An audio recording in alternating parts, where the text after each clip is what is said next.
अकाल मृत्यु वो मरे जो काम करे चंडाल का। अकाल मृत्यु वो मरे जो काम करे चंडाल का। काल भी उसका क्या करे जो भक्त है महाकाल का। महाकाल का SK music recording studio Saharsa. Deoghar चलन सुल्तानगंज से चलवा भरन। चिलम धूक धूक चल फूक फूक। चिलम धूक धूक चल फूक फूक। चिलम धूक धूक चल फूक फूक। यारवा देवघर चलन सुल्तानगंज से चलवा भरन। चिलम धूक धूक चल फूक फूक। चिलम धूक धूक चल फूक फूक। चिलम धूक धूक चल फूक फूक। चिलम धूक धूक चल फूक फूक।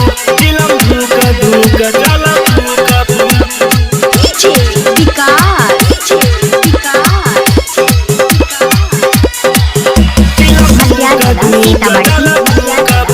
चिलम धूक धूक चल फूक फूक। भोले नाम में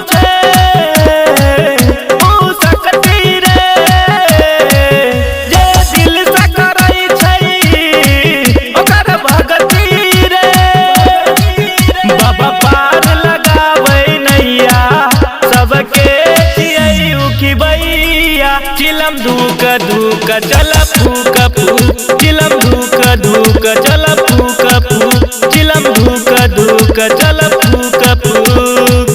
चिलम धूक धूक चल फूक फूक। चिलम धूक धूक चल फूक फूक।